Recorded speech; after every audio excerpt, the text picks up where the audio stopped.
Hi, the purpose of this video is to show you how to use labels in Google Sheets for your graphs and your charts. I'm going to be showing how to make the stacked column chart that I used in my sample CER slide for the virtual electricity lab. So first I'll show you a little bit about my data table here. I've got my independent variable in this column. I've got my dependent variable measured data in all of these columns because I had 4 different trials. These are going to be the parts that I want to use as labels. And the total voltage is my controlled variable. So that's part of why I want to use the stacked column chart. And I'll show you that now. So the first thing I want to do is I'm going to select my dependent variable data, go to insert chart.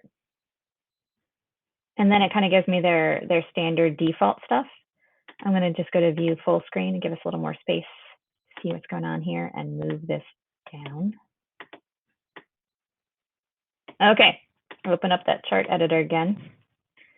So I know I want to change this to a stacked column chart because that lets me see, oh, so if we're showing voltage across each bulb, I notice that the total voltage stays the same no matter how many bulbs I added and no matter what their resistances are. So that's why I'm choosing a stacked column chart here. I also notice I don't have anything on my x-axis. So I'm going to add x-axis labels here.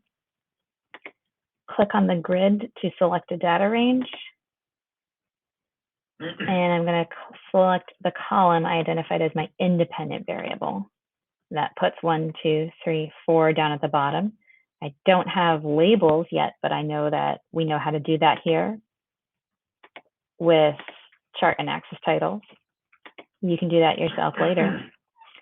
But for now, I want to get to the good stuff, which is how I'm going to add labels for my series here. So series are the things that are graphed on the y-axis. So I noticed that it has voltage across each bulb that corresponds to this column, D. And the other series that it showed were E, F, and G. So that's column E, column F, and column G. So those are my 4 series that are graphed here. If I click on this kebab thing and say add labels, what it automatically does is it chooses exactly what was in that column to show as your label. That could be really useful for your particular graph if you think that's going to make your visual a lot clearer for your audience. I also wanted to show what the resistance of each bulb was, so I can change this label again by clicking on select a data range. And then instead of this data range, I want to select these that I've already made as labels with the units, with the symbol for ohms. And so that will place that label right in my data. And then I can repeat that for the others.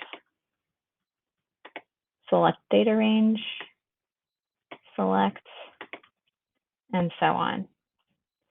Okay, so you can do that for lots of other different graphs and charts. You can do that for line graphs and a lot of other things that can help make your graph and your data analysis more clear for your audience. Let me know if you have any suggestions or questions, and I hope you found this helpful. Bye.